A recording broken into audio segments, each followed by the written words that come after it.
lay on the floor, clap to everybody that's walking around me. And then that's about it. No, I'm probably not the great one to answer. Yeah, we're going to keep this real with you. I don't have a post-workout routine. It's called real life. Right.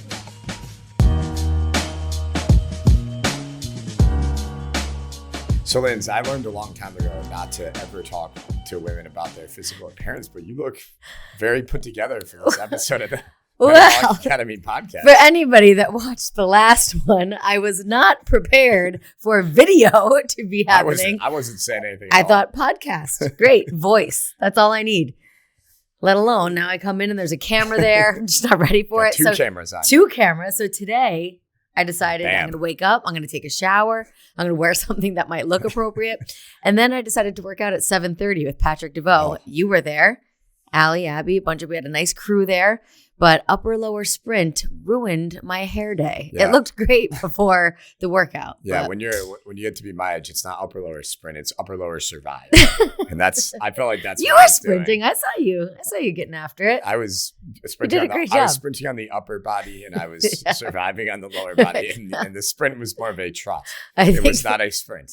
I think most of us, my quads the whole time were just like screaming. Oh, that was, ton of quads. You could tell Tim. It's funny because Tim's getting a little bit of what I got a lot, and I still get it in the past, and you've gotten it too. But the clients they were giving it to him a little bit about the workout because he was in there. But I kind of feel like you clients back home listening, you guys know if you're not complaining, that means that's it. You probably don't like it that much. We love to hate it. We love to hate it. I was talking with Katie, who's one of our OG clients in Del Mar. You know Katie. Yeah. And she was like, you can tell. What's with this 25-year-old programming the workouts? We need like a 38 to 46-year-old programming the workouts. And I was like, you might be right. This young kid. No, you're right. If you're not complaining about it, then upper lower sprint is a template within it. I mean, there's a lot going on there. Poor Pat during the demo. I mean, that's that's 18 things. Yeah. Is it? Like 3 times 6. So that's 18 different movements you got to show. That template was born in quarantine. Though. It was. So you didn't have to. In a senile, crazy moment of just being, just not knowing what's happening in the world. Just upset and in my basement working out. Yeah, that was. But yeah, so there was no class setting with that. But it's a workout in itself. Yeah, it was a good one. Yeah, we're going to incorporate more of those kind of workouts. It wasn't a huge mechanical tension, heavy load workout, but we're trying to do more of that stuff on Wednesdays. Keep it fun, keep it light. Wildcard Wednesday, so we don't have the full wildcard week this time, but kind of letting clients. Love Wildcard Wednesday. Yeah, I do too. It keeps the body guessing. Keeps things fresh. And I think calling it the Saturday special, we're doing something a little bit similar on Saturday. You guys are getting really clever with your names. I like it. Wildcard Wednesday, Saturday special. Those are my names. Of course they are. I wouldn't assume that they were Tim's. Tim, you like to throw a little flavor on there. Yeah. The Saturday special. I can't imagine Tim coming up with Saturday special. Special's not a word people use much anymore. No. That was my grandmother used to say something on special. Well, I feel like there'd be you'd go get a special at a diner, right? A Saturday special. It's a Saturday special. The early bird special. Yeah. I always tell that joke when we do 222 because my grandpa used to take me to Friendly's for the 222 breakfast, $2.22. It was his favorite one. My favorite. I think the last Friendly's that stays is in Clifton Park. I think all the other ones have closed. Wasn't there one in Troy too? There was, but I think it closed. Did it? I'm pretty. Street, right? That used to be after the ball game hangout for us Tamarack cheerleaders. Yeah, I mean, in high school, that was a spot because it was cheap. Right. So it was you could go there, you could hang out a little bit. You get some mozzarella sticks, a burger. Oh, yeah. You know what I mean? What was that orange chicken salad they used to have? And fribbles. And, so you were getting salads even back then? No. My mom always used to get that. I never did. I loved a fribble. Yeah, the fribbles were good. It's just a milkshake. Just a milkshake. It's just but my mom and I used to get a Friendly's fribble. We'd go to the mall. See, here's my thing with milkshakes. They bring all the boys to the yard. This is why I'm back on the podcast. My thing with milkshakes is that in what universe am I going to get a milkshake and not ice cream? Right. And I feel the same way about kind of Popeyes and fried chicken and stuff. Okay. I like it. Right. I'll eat it. Sure. But it's just not reality for me. If we're going to eat, I'm going to go to Five Guys or I'm going to go to, In-N-Out Burger if I'm in California. Right. But I'm not going to go. You know what I mean? I'm not going to drink my ice cream. Why? Exactly. I want to eat my ice cream. I don't want to, I'll have a protein shake. Yeah. I like milkshakes. Right. They taste good.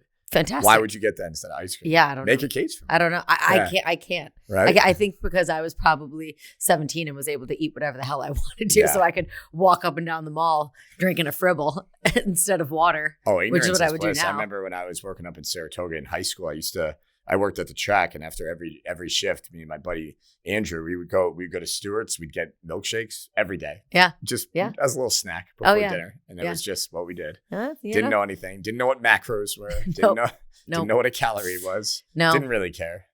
I remember like vividly thinking when I was at Hudson Valley Community College, like I was like, oh, I'm walking a lot because I'm going to class. Like So we had many Park Roadway. steps. I was like, wow, like I'm probably gonna lose weight here walking around. I would get, and it's embarrassing to say this, but you and I have a good relationship, 6 glazed donuts almost every morning. And I would eat them all with a coffee. And like that would be how I started my day. Were you like full? Not that I remember. Not that I don't remember. See, that's what I've always But, said. like- Though. You must have a fast metabolism though, because to eat that much and God. not be like I mean, enormous. I did. I would go to the Lexus Diner. Shout out to Lexus and get the lumberjack breakfast. Just get and down. I'd be able to eat the whole thing. Well, that's what I And mean. it was like pancake. It was a waffle, eggs, bacon, sausage. Like it was like everything. Yeah, I mean, a lot of people who are obese do have fast Sure. metabolisms. They just can't keep up with Right. it. But that's what I meant. Like part of the indicator of a faster metabolism is appetite and having a significant appetite. And for the longest time when I was a kid, I thought my brother had a fast metabolism. And now that I'm raising my son, who is very similar to how my brother was, my son is super skinny and lean, and like his stomach is like my hand. Like he's got nothing. There's like ribs. Right. He's got the kid. He does not eat anything. Yeah. Like, and he just naturally has a small appetite. Right. And so I don't think It's my brother less was about- like right. that. I don't think he has a fast metabolism. Right. I just don't think he eats He just food. doesn't eat, except for when he comes and hangs out at a staff workout and eats a bagel on his chair. In the Yeah, well, corner. no, Caden. That was- We're talking about my son, not my Yeah, brother. right, right. He doesn't Yeah. do that. John comes Yeah. to our workouts Yep, and flies sits and in. eats bagels in the Yeah, corner. Caden's been known to No. sit on a beanbag and have a bagel, buttered Mhm. bagel or a donut or something like that. the life. But, yeah, It's so the life. speaking of workouts, though, we want to talk a little bit today about auto-regulating workouts Mhm. for the clients. And we thought this would be a really good topic to get into today because as Metabolic has evolved as a program, we've noticed that we've had a number of clients who've expressed interest in attempting to or trying to take more ownership of the workout. Yep. And we want them to take ownership of the workout. We never want to control someone just to control them. Right. I don't like people flying by the seat of their pants, but a truly excellent program will educate the people performing the program. Yes. And will empower them to make decisions within the context of the workout that are best for them at that moment in time. And a good coach will have a good relationship with the client, will recognize this, and will be able to work with the client to help them meet their goals. So we've become more interested of late, especially in educating our client base, because we've got such a great loyal client base. Oh, yeah. What are we doing? How are we doing it? Mhm. And how can you maximize your performance in each workout to get the goals and the gains that you're after? Right. And I think especially as our clients are getting stronger and more fit and more, just really stronger and more fit, I think being able to apply some of these principles to their or your workout helps to just keep it, it's safe, but also just you're engaged and you're feeling better, and you can get, because it's going to get to a point where like, I can only squat so much weight. And there's not every template's going to let me PR, but what can I do within the context of the workout of the day to maximize what I'm doing with the weight that I'm given so that I can continue to get stronger and get results and walk out of the gym feeling really great. Yeah. Yeah, I think for me, so much of it starts with understanding the concept of reps in the tank. Yeah. And where we want to spend our money Mhm. during each workout. I want to kind of start there Yeah. with this dialogue Yep. here. And we've expressed this before. Tim and I did a podcast about this, but in case any of our listeners missed it, what we talked about was the concept when you're more physically fit, you have more money to spend at every single station. Yeah. So the example I like to give, we typically have 6 stations. If you get $5 at a station and you're really, really fit, your aerobic capacity is good, you can recover between sets, you're a seasoned metabolic vet, you know the deal, you know how to kind of get yourself through the workout, you can spend $5 at every station, kind of get after it at every station. If you're new to the gym though, you might only have $10 to spend. Right. If you're going to spend $5 at one station, you better scale down those other stations a bit so that you can make it through. You don't want to spend all of your money at that one station. You want to kind of make sure you're giving the indicator station some attention, some effort, and then backing off. So I think that's the first thing to understand. Yeah, absolutely. I think, we've seen people in the past that come in and just go like all out in that first round. And you're like, and we've learned as coaches, especially if it's in their first day, the first week, like, hey, we're going to pull you back a little bit. And it's not because we don't believe in you. It's because we want you to attack this whole thing. But yeah, I think understanding, just kind of like where you are at and that you're going to get stronger, you're going to improve, you're going to be able to get more money to spend at each station if you start where you are, and prioritize what we say is the indicator lift. So you prioritize that, you give your 8 out of 10 effort on that lift. And then the other ones, you're continuing to move. It's kind of some active recovery in there and you're able to kind of really get after that movement. And then the next time it comes around, you're more able to attack it even more. You're a little bit more fit, you're a little more efficient. And now you might be able to give a little bit more to that secondary lift. Right. And then eventually, again, you get to that place where now you're kind of able to attack more. But what you're not saying is to pull it off that lift. Don't pull it. No, absolutely not. I was talking with a client, Mike, in the gym about that. It's funny. It was actually after I think your guys, it was one of the podcasts. He was like, I've been doing metabolic all wrong. It's like when he's like, I've just been trying to like kill myself at every, like I'm getting after the cardio and then I'm so tired that I can't do my floor press, but I wanted to get after the car, and I was like, no, dude, like, the floor press is what matters. Everything else is, is just extra, is bonus. You know what I mean? And so since he started doing that, he's seeing his indicator lifts and his strength increase tremendously. I mean, and that's what I always tell people. And that's what differentiates us from a boot camp. I've recognized that I think doing some of those athletic cardiovascular movements, such as plyo lunges, burpees, squat jumps, things like that, they're fun and they're dynamic. Yeah. You definitely everyone likes to feel and have a good sweat, get your heart rate up, but you don't want to take it to a place where you can't do the strength movements with purpose and intention. Right. And that kind of ties into my next point I wanted to make. I wanted to talk about intensity and what that means to me. Right. And intensity doesn't mean failure in terms of really reaching technical failure. So technical failure is when your form breaks down, or muscular failure, which are two different things. Yep. And that's when the muscle is no longer able to contract anymore. It's completely gassed, completely fatigued. To me, intensity is when you marry those two concepts with execution and good form on a movement. And I really want a lot of our clients to think about that when they're training and using that as a guide and a gauge to know if you should go up or down in weight. If you are listening to this and you desire to gain that knowledge, say you're doing a front squat and you hit the upper end of a rep count, that's good, but maybe you shouldn't go up in weight. Right. Maybe. Was your form kind of breaking down a little bit?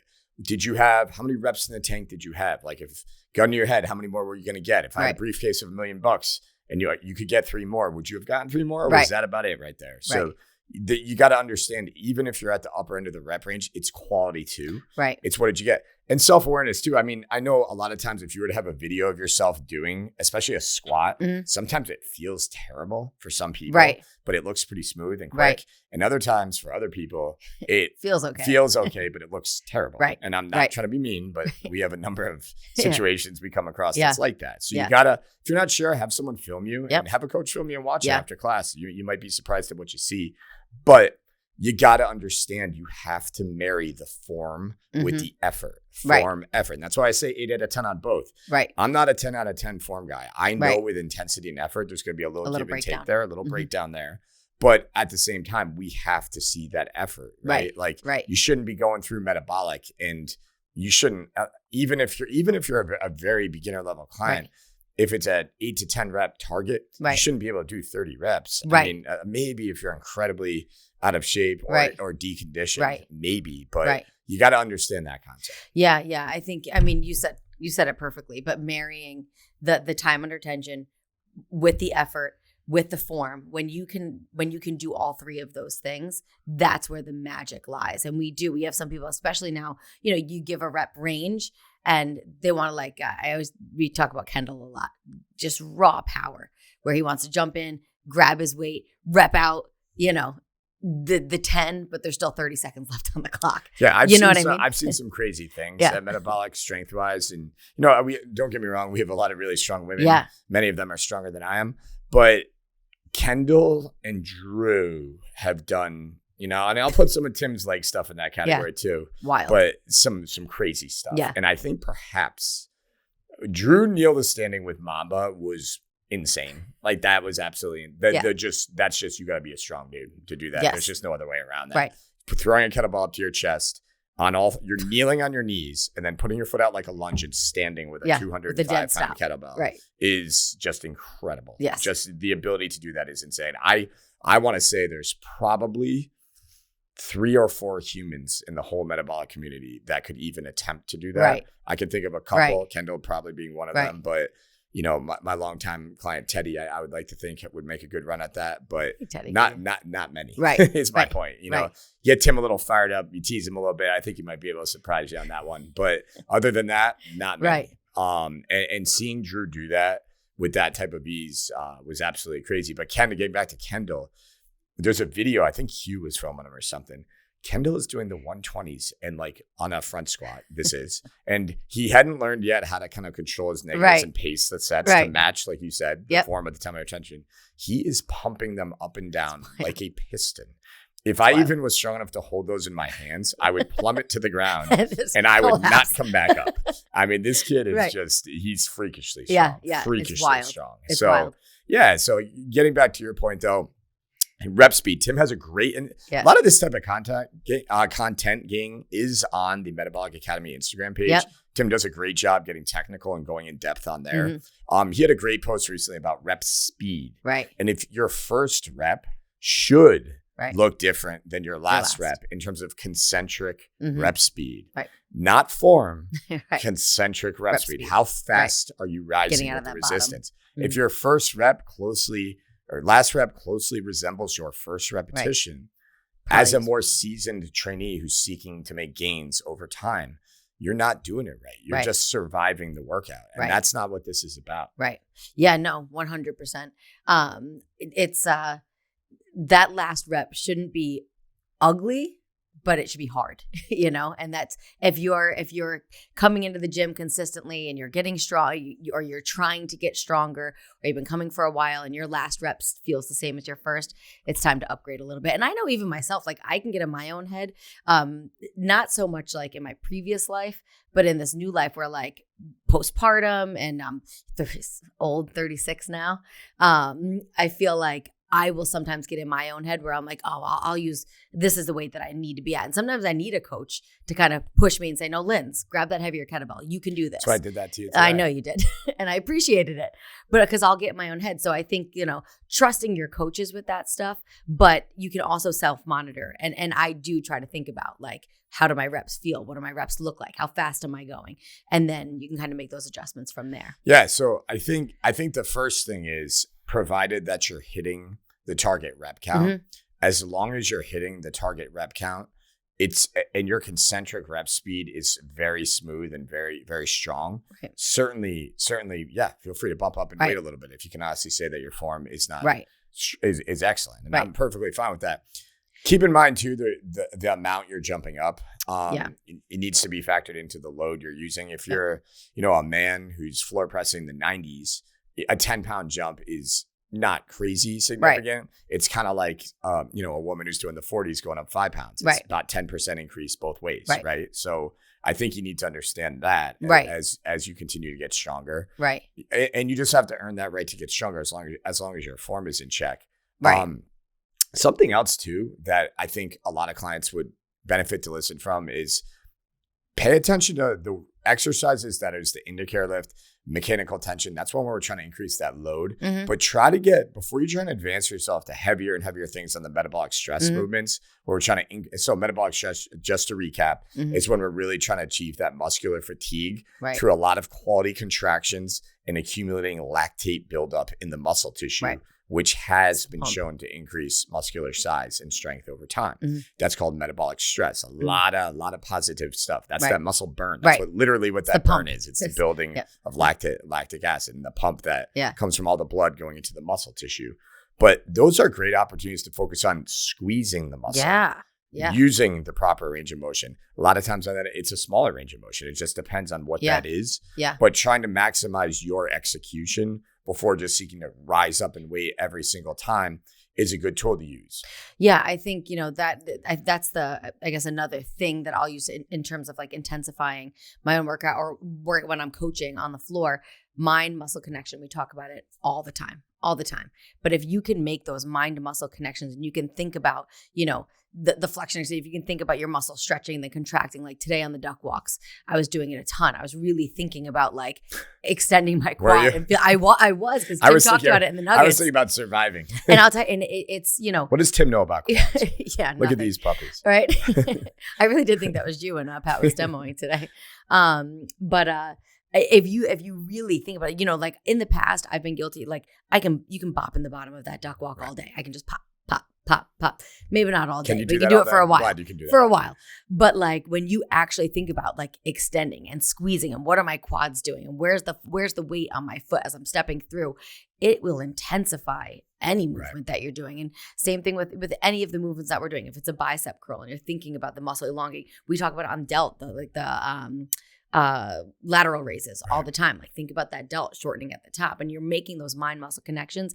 It might not be a mechanical tension movement where we're lifting heavy weight, but man, are you going to feel it and feel the intensity and the purpose of those movements if you can make the mind muscle connections. Yeah. I mean, I think that's a great point. I also think something else I wanted to touch on was don't compare yourself to what other people are doing. So when you train in a group setting, it's a gift and a curse, right? The curse is I could try to keep up with you on duck walks and you could try to keep up with me on a floor press. And it's not going to work out too well for candidly either one of us in that situation. You got to run your own race, but using the energy and the passion that other clients show to improve their own performance is incredibly infectious and contagious and can really provide a tremendous stimulus for your own effort and intensity level. But don't start doing that metrically. I'm going to use the 75s because Lynsey used the 70s, or I'm going to do this because Lynsey did that. Right. That's where we see people running into problems when they try and choose their own weights that way. Don't do that because someone else did that. Candidly, I will do things like that for fun with clients. I did it today with Joey next to me on the TRX chin-ups. There's a guy, pretty strong dude.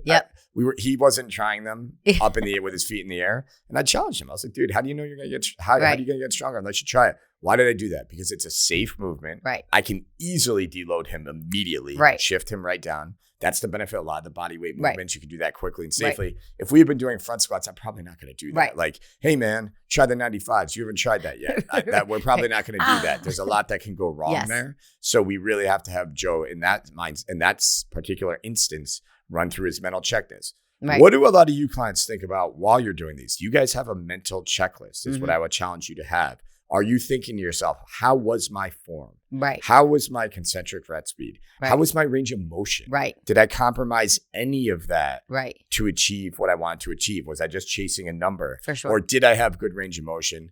Was my concentric rep speed slowing down a little towards the end or significantly, but while my form stayed intact? If so, and you really, really, then you probably have the right load, to be honest. If it didn't, go up. Absolutely. And remembering, I mean, there's a lot of things that go into how many rounds do we have? How much time how much time is there in the workout? Because I've had a lot of people in round one that maybe, let's say we're loaded with a yellow kettlebell and a bicep curl or a waiter hold. And they're thinking they want to go up right away, but there's 4 more rounds of the workout. So, maybe give yourself a round or two and keep that checklist. And then, but when it's time to go for it, but like I said, you should also be able to, with that yellow kettlebell or whatever kettlebell you're using, if you can't or don't have the option to go up or down in that moment, like squeeze the hell out of your bicep. Think about your upper back, keep your core tight, squeeze your glutes, pull it away from your body a little bit, make the most out of the weight that you have, because you can really make any weight challenging if you're in the right mindset. And I'll close this segment with this. if you're going to be willing to go up, you also should be willing to go down. Yeah, for sure. Exactly. I mean, I did that myself today on the squat. I went up. It was getting a little tough. I went back down, and it just depends. You got to know yourself and leave your ego at the door in that way, in that sense, and get the most out of it that way. I would challenge all of you listening to this to try and increase your intensity level of effort on the indicator lift. Yeah. Work on your range of motion, work on your form, work on how close to failure you are reaching. And I'm not talking about garbage, crappy reps. I'm talking about quality reps. Right. But if you're getting the most out of every set, then you don't need to go up in weight because you're kind of getting it. If you're not getting it, try to make a small incremental change. So the next time you can get it. A lot of times our coaches are highly trained to see this. I'm going to be honest, we don't always see it. Of course not. And what I always tell people is this. It is personal training in group setting. It is personal coaching and instruction. But how are we different than the online coach giving you just a template and a program who's not even watching you do it? Right. We are at least... There's an extremely strong chance we're going to see something you're doing. And if we missed it, we missed it. And that does happen. Right. But what's the other option? Right. You do it by yourself. Right. You don't see it at all. Right. Nobody sees anything at all. Right. Yeah, no. And so that's why I always support our programming in the setting that we do it. Up to 36 people in a class, a lot of people in there for sure. But the more you guys know what you're doing, and the more you can understand our programming and what you put into it, the more we can spread ourselves out and really get in and amongst you all and give you the best product possible. Yeah, that's it. I remember when you and I first started training together, I think I see this a lot with women, and I was this way when I first started, but I didn't want to fail. I didn't want to. That to me, that meant that I was doing something wrong, because failure usually means is a bad thing. But I think when you really start strength training consistently, you start to realize that failure is the only way to grow. And so if you've been coming to Metabolic for a while and you just keep showing up and you're not even getting close to that place, that failure place, or if you're constantly hitting or exceeding the rep count with good form and with all that, like you said, like I challenge you to try to increase that intensity a little bit. Trust yourself, trust your coaches. We are there to facilitate, to make sure that everybody's doing the right thing. And I also think that that's one of the benefits of being, it's definitely a benefit of being in studio, is you have that option, you have that ability, you have that support staff to come in and be like, hey, I'm going to get after this today. I'm going to try, and I might fail, but I'm going to try. You know what I mean? And I think kind of losing that mindset that failure is a bad thing and getting yourself safely close to that place. It's important. It's the only way to grow. For sure. And if I told you had to get a tan, right? And I said, Lynsey, you got to go outside. You got to get a tan. Are you going to open the door, step outside for 30 seconds and run back in? Right. You're going to open the door, step outside for half a second and come back inside. You're never going to get tan that way. Right. You have to experience the right amount of stimulus, the right amount of discomfort, but you got to get back inside before you get burned. Right. And if you do get burned, that happens. Right. But don't go outside again right away and repeat the same thing, because then you're going to get injured, hurt, and you're not going to be able to even achieve the suntan. But I will tell you this, someone who goes out once and gets burned and learns from that and can recover, they're going to have a much better suntan at the end of the day than someone who doesn't even expose themselves at all. Right. So you need to expose yourself to that stimulus over time effectively to really get what we want you to get out of the program. So this little segment of the podcast was two-pronged. I wanted to talk about how you can auto-regulate your own effort and intensity in the gym. And I think we kind of said it pretty clearly with the concentric rep speed, marrying the intensity and the technique. And also, I just want to express that you do need to work hard on the indicator lift to see progress. Probably harder than you think for most people. Right. A lot of people at one rep. No, you didn't have one rep in the tank. You didn't have two. You had like 10. Right. So you got to understand that, and you got to be willing to take yourself to a place that you didn't think you could go. Right. It's uncomfortable. Extremely. Change is, So I think that's where you got to get comfortable with the uncomfortable, right? Like you've got to push yourself to that place, but that's what feels so good, and that's when it translates. I couldn't agree more. And that's when you go back to using a weight you used to use that feels lighter. Yeah. I think that's the best feeling. I do like training with new training loads. It's sort of fun, unless you're doing a front squat, and then it's just, to me, it's not fun. Nothing is fun about front squats. But what is fun is when you feel how a weight that used to feel heavy feels lighter. Yep. That's a lot of fun. Yes. All right, we got a few questions to get through here. So I'll fire off with you, Lynsey. Our first question on the Metabolic Academy Q&A. Woohoo. What is your post-workout cool-down routine? Lay on the floor, clap to everybody that's walking around me, And then that's about it. No, I'm probably not the great one to answer. Yeah, we're gonna keep this real with you. I don't have a post workout routine. It's called real life, right? Like gotta go to work. I lay down for a while and talk to people.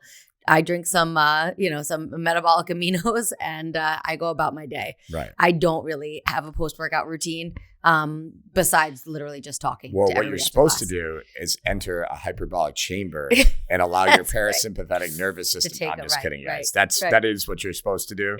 Nobody's got time for that. So I think what you're saying though is you want your parasympathetic nervous system to kind of take over at that point, be a little more relaxed, be a little more, allow some deep breathing. That's what they always talk about, right? And we joke around about that laying on the floor. Yep. For a lot of our clients, that's talking to a friend for a little bit after class or something, or going in the parking lot and catching up, or going out. Actually, getting coffee is not that. That's actually the opposite of what you're supposed to do. That's what we all do. We all stimulant up right away. We all do it. But yeah, I personally, my cool down routine is just, I usually talk to someone on our staff about something, hopefully good, and we get on with our day. But I think if you're looking for a post-workout routine, I honestly don't think it's wrong if you want to stretch a little bit. I think I've seen people do that. I think that's a good time to do that. The body's loose, it's limber. That'll definitely calm you down a little bit, but that's about it. Matt, what is the reasoning for half reps? When someone tells you to lift a weight and you can't lift it, that's what you do. It's half of a rep. No, just kidding. So a lot of times we use half reps in our training. And I think what this person is talking about is, why do we do 1.5 reps on a squat, or why would we do it at a certain part of the range of motion? It's a very simple answer. Basically, you're kind of doubling down on that part of the range of motion. As an example, if I was doing push-ups with Tim O'Connor, and Tim's a pretty strong guy, but I only had 40 seconds to challenge him. I didn't see like a band or a sandbag I could put on his back or something of that nature. I might give him a 1.5 rep to increase the tension in his pecs at the bottom of that, to really increase that stimulus. Conversely, if I was doing something like a bicep curl with Drew, I might do the half rep at the top of the range of motion, where the muscle is being contracted, because in that movement, that's where most of the tension will occur, is at the top, not in the lengthening, kind of like in a push-up. So I think it just depends. But I think really, if you want to think about it simply, you're kind of doubling down and focusing on a range of motion within that exercise that will really increase the intensity of effort for that muscle group. Yeah. And if you've ever been asked to do half reps, you can feel that intensity very quickly. The muscle's just under tension longer. And that's why it's so much harder. Yeah, I like them. They work well in single jointed movements, in my opinion.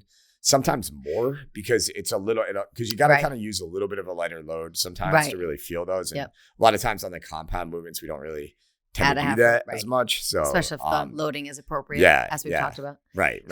So the loading is appropriate. So you're going to see it on things like, again, this is more of a, like a hip extension or a leg curl or a bicep curl or something like that. You're going to see it there. Right. Every now and then on like a lunge. Yeah. Who does for short people like me? Yeah. Those lunges. Can't wait to do that. Well, speaking of that, this person wants to know, how do you build glutes without building leg size? First of all, why don't you want to grow your legs? Come on, it's leg season, baby. How do you grow your legs? Tell me. I'm interested. Eat a lot of food. I mean, my answer is similar to that. You can target your glutes with certain movements. I think a lot of people want to go right to the squat for glutes, but there are a lot of quads that are in that movement. So I mean, if you want to target your glutes, you're looking at more like hip thrust type movements. You can activate your glutes before workouts with like mini band step outs, things like that, to activate them. But honestly, like, to grow your glutes, it's going to be a lot of eating the right foods, being on a macro plan so that your waist gets smaller, and growing the butt. Yeah. So I think this question for me has a two-pronged approach to it. I think if you're someone whose legs are disproportionately large to your glutes, I would focus on really trying to make that mind-muscle connection and thinking about my glutes. It's funny, you get this question a lot with women in particular, and men get this. I see this a lot with men in their pecs and their chests. They they have really developed shoulders and arms, but they have trouble more activating their pecs. I've even talked to Tim about that a lot. Yeah. He tells me he's got a baby chest. Yeah, I got to make fun of him for something. It's good looking 28-year-old studs with the big legs and the nice beard and the fresh fade. You got to tease him. He yelled at me for giving him a band on TRX push-ups the other day, and I told him I wanted his chest to be as big as his butt. He's like, it'll never happen. Yeah, he's got a ways to go there. But I think you should focus on the mind-muscle connection for sure.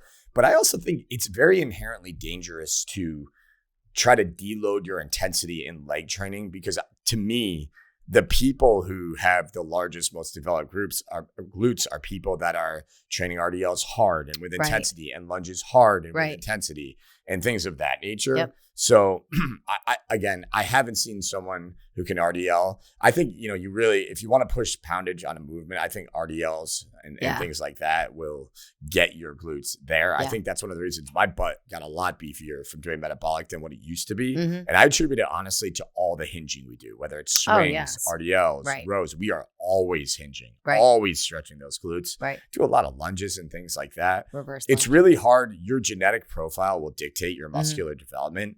The other part of this answer I was going to just simply give is just create an illusion, try to, like Lynsey said, I'm guessing a female wrote this. I've never gotten this question from a male, so I'm just going to guess it's a female. It's certainly possible. It's 2022. You never know. But I think you got to create that illusion too. Mm-hmm. And that can come from keeping your waist a little tighter. Right. You don't need to weigh on a scale or anything like that, but just get a lot of good calories into your body so you can really up your training weights and loads. And then, again, I'm speaking if you need to kind of get some initial weight off first, you might have to do that. I'm kind of speaking to more of a person who's lost some weight, is pretty fit, but is looking to develop that area. Right. I've seen a lot of success. I've done macro cycles with a couple of our coaches who shall remain nameless, but I actually put them in a caloric surplus and I had to measure their waist. Yep. And I had them go hard as hell on their leg training. Yeah. Their butts all grew. I had to measure their butt. Their butt measurements went up. Right. Their waist kind of stayed tight. And, away we went from there. Most women store fat, fortunately, in their glutes. So, I wish as men we had this issue where, why can't my fat go on my biceps? Go to your biceps. Yeah, so it doesn't work that way for men usually. Unfortunately, there are some women who do store a little more body fat on their stomachs. That's why I say you may just want to watch that waist measurement as you do this. But honestly, I think, you're going to want to really, really focus on your hinging patterns and lunges. Lunges with a larger step especially are there is some quad involved, but that's to me nothing makes my butt more sore. Probably the most sore my butt gets is heavy reverse lunges. I was just going to say reverse lunges. I think that's what does it for me. Like one of the keys. Because it's a little hingy too. Mm-hmm. It's like a hinge lunge. Right. And I don't think that there's anything wrong with that. Right. And not being afraid to lift weight. Right. You know what I mean? Like if you want your glutes to grow, it's like you've got to add muscle, you know what I mean? So don't be afraid. Right. And so you got to look at, larger steps will build your glutes more. What you're doing with your upper body, if your torso is leaning forward a little more, that's going to get your glutes more. If you're more upright, that's going to be a little more quad dominant. Right. So paying attention to that. Bulgarian split squat is another one too. Yeah. Nothing. But even within that depending on where your foot is. Are we out far? Are we out close? Are we down close? I'll be honest, I feel both of those variations in my glutes. I think the difference for me is my quad in my front and back leg can assist me more when I'm closer to the stand. Yeah. When I'm further away, my back leg's almost doing nothing. Right. In my front quad, it's hard to achieve a lot of leverage there. Yep. So it's like your ass you're trying to driving get you through your butt. There. Yep. It's just pretty isolated there. Yep. That's why I love that one. All right. So next question. What are some realistic tips, Lynn, for incorporating macros as a long-term lifestyle? I think we kind of touched on this in the last podcast, but I think and every podcast, right? But it's I'm just kidding. Honestly, a realistic tip for incorporating macros as a long-term lifestyle is eat enough food during the week. Make sure that you're not restricting all week and then trying to make up for it on the weekend. Don't say no to something because it's on a Wednesday. Like you've got to find balance in it all. And most of the time that comes down to eating enough to support your goals. I think easy. I think the amount of food is big. I think in the past, even as coaches, we felt pressured from clients to give them lower calories. Now I just don't do it. I won't do it. My calories are probably among the higher ones on our staff, depending on the goals, of course. But I try to teach people lifestyle, long-term coaching lifestyles. It took me forever to realize this, but if you eat XYZ amount of calories and you look the same way we're going to look a year later than if you just crushed yourself and starved yourself for 8 weeks. Right. And then had to just try to maintain that, but are all messed up in the head and are binging and restricting. And you're probably going to look worse in a year, to be honest. And so it's just chip, and just keep showing up consistently. Right. I think so many people would be surprised if you even eat close to what you think is maintenance, 6 days a week, and you do that for the better part of the year. Of course, there's Thanksgiving, birthday stuff comes up, vacations.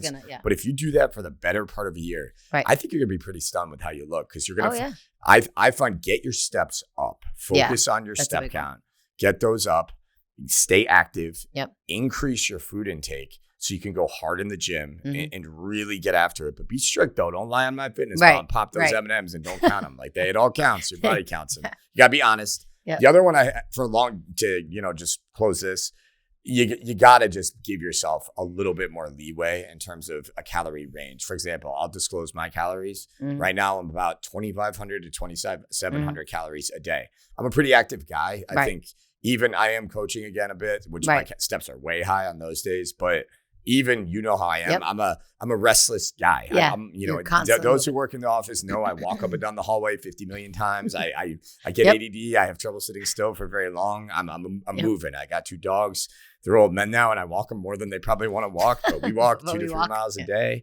You just gotta. I think that's huge. Though. You can stay active. I'm eating more now than I did when I was coaching full time. Right. And I just laugh at it. I was eating 1,900, 2,000 calories, and I felt like I was going to fall asleep all the time. I always felt like I needed a nap. Yep. I wasn't productive at work. I wasn't getting work done. Right. As much as I should be. Yep. And now that I'm fed and fueled, it's like I get up, even if I get up at 3:30 to coach, like I go to the office, like I don't have time to take a nap anymore. Absolutely. So there's none of that. Right. And I feel like a lot of people that'll say like, oh, I'm too tired to work out, or I don't feel like, I bet if you increased your food and food quality, you'd probably feel better about working out. And then the cycle starts. Like you have more energy to work out. So then you work out, which is going to give you more energy. And then it all goes into itself. And when you can start fueling your body appropriately, and then you add the workout component into it too, it's like, I think, and I think eating enough early in the week is huge. It sets the tone for your whole week. It's kind of like if you go outside and you think it might rain, but you don't bring an umbrella. Right. It's just like, but it's not raining. That's kind of like, I'm going to eat 1,200 calories because I'm not hungry. I get it. You're not hungry on a Monday. Right. Find a way to have an extra protein bar, a banana, a snack, whatever it takes to get to your calorie. Say it's 1,600 calories, get to your calorie range. But it might, when it rains, like you got to be ready. And like by bringing your umbrella, by eating enough early in the week, the rainstorm is on Friday night or Thursday night when you just want to eat everything in your cupboard because you've been having 1,100 calories a day. You got to understand. You got to start.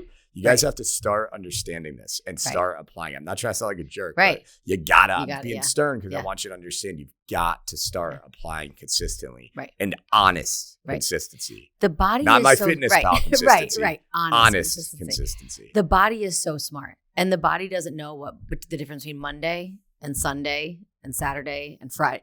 It doesn't, it's keeping you alive. That's what it's doing. Right. So like the other, like on Sunday, so let's say Sunday, you have pizza, you have a couple beers. And then on Monday, the desire might be, well, now I'm not going to eat because I had pizza on Sunday. And that's when you start that vicious cycle. And like you said, you're under eating all week. And then all of a sudden Thursday comes and you're starving. And then Saturday comes and you're like, okay, I get my pizza now. And then you don't eat again on Monday. You got to break the cycle. You've got to give your body consistent fuel so that it knows that it can perform properly. Just breaking that cycle. It's so important. So as a lifestyle, long-term, eat more food. Eat that amount of food more consistently. Give yourself a little more leeway in a calorie range. And just remember that you should never punish yourself or reward yourself with food. Right. Which kind of relates to our last question here. Yeah. So the last question, do I need to eat protein within an hour of my workout? Lately, I've been doing a lot of morning workouts and fasting until noon. Do I need to eat protein earlier? This is a great question and super common. I remember being in college. I think I've talked about this before. I think you and I probably talked about everything before at some point or another.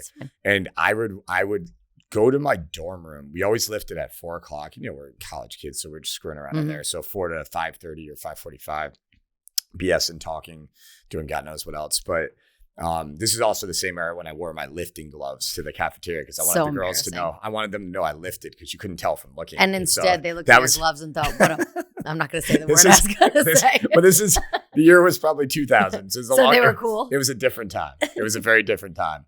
The shorts were baggy. The lifting gloves were out. It was a very different time. But I remember going to my dorm room in Ryan Hall in Siena and downing it. Protein is so much better now, especially that metabolic protein. Mm-hmm. But this protein was disgusting. And downing it, gagging on it, and then going to the cafeteria and eating dinner. Because I thought if I didn't have that protein shake immediately, like my body knew I was obviously in the weight room working out. And if I didn't have this, I was just wasting my time. Right. And then I would go eat protein, which is silly. Right. So, but I do think this. I don't think, I think your body is still oftentimes, especially if you're fasting and having a meal maybe at 7 or 8 o'clock at night, especially if you're eating like meat that's hard to break down for your body. We talked about that a little bit last time with protein content being a little more thermogenic. It's a little harder to break it down. So it costs more energy, which is also why processed foods are so readily stored as fat. But I think that you're going to be okay. I think your body's probably still breaking a lot of those amino acids into your bloodstream. I don't think it hurts. Right. Whether it's mental or physical, I always have one of those one protein bars. Yeah. You know that brand? Yes, I do. And they actually took away the dark chocolate sea salt one from Stewart's. And I was so mad about that because it's like my favorite one. Yeah. You like that one too, right? Yeah, I did that one. And the peanut butter. There's like that one's okay. They have the glazed donut one I'm real into. I like that. It's really good. Yeah. I'm creating a monster now. I can tell by the look in your eyes. Don't tell Brian. But no, I think that I have that. So my typical routine is I'll work out at 6:15 or 7:30 most days, depending on my schedule. And I will have a protein bar around 9, maybe 10. Yep. And then I'll have lunch around noon, maybe 1, and then dinner at night. And that's usually my biggest meal there. So that's how I like to do it. I have noticed actually, maybe it's the carbs too, but I feel like my blood sugar levels are a little more stable. I'm more focused at work. I do feel like it's starting to help me have energy and be more recovered during that time too. So I don't have a clock. I'm not looking at like the hour, but it's sometime in the mid-morning. Yeah, I have read, particularly for women and women that are like just before or post-menopausal, particularly, that it is important to get protein in relatively quickly after your workout. The reason that I read, and again, like you can read research, and I don't think that it's like if you don't, this is terrible. But when you work out, your cortisol rises. Obviously, cortisol is a fat storing hormone. By replacing and feeding your body with protein within 45 minutes, half hour, an hour after your workout, it can shut that down. And so instead of your body taking the cortisol, storing your body fat because it's in a stressed out state, it can flip that switch and allow your body to burn fat and, drop that cortisol down. So that has to do with what we're talking about with the sympathetic and the parasympathetic. Exactly. Very similar. So, I mean, there is research on some of that, again, most in women in particular, just for hormonal balance. But it's not something that, if you're working out in the morning and you feel better fasting until noon, you're probably going to stress your body out more, stressing about getting your protein shake. So it's what feels good. We are amazing salesmen, women, for the metabolic protein, by the way. We are doing a god-awful job. If this doesn't show all you guys how honest we are, and we are very honest. What we say is true. We're being pretty honest. And right. But I recommend to especially my female clients that if you can and you are able to get, like Kirsty is a prime example. She's somebody that I started that with over a year ago, where she'll take a scoop of her metabolic protein and she'll put it into her Cumberland Farms coffee. And on her way from her workout to the office, she gets 25 grams of protein in. And it's delicious. It's not like when you were choking it down. So there is some benefit to it, I think. But again, if it's at the cost of like you stressing about it or feeling like, oh, that workout didn't count because I didn't get my protein in, then no, the workout always counts. I think one of the advantages to getting it soon after your workout is because I think a lot of people don't eat enough protein. Yeah. So if you're condensing your eating window down to a small period of time, say you're fasting, it can be hard to cram in, depending on how large you are, 50 to 100 grams of protein per meal. Yes. And get to be a little much. So if you have, if Drew had a couple scoops of protein post-workout, if, if I had a scoop or you had a scoop, it would be fine. And it's a way to kind of tackle that. You're not having a huge amount of calories and cutting into your super filling. Daily caloric goal, but you're getting a fast digesting, readily available protein source that's going to be partitioned to your muscles pretty soon thereafter. Right. It's ingestion. Your body can put it to use. Right. Yeah. But yeah, I don't think that you need to like stress about it. Yeah. Again, I think stressing about it is going to cause more damage than not eating. So I think you're okay. A lot of our clients work out a lot. I think the little things you can do to help recover is great. We all know you guys are going to come back anyways, regardless. That's right. So those things all help. But yeah, I think that's going to be it for this episode.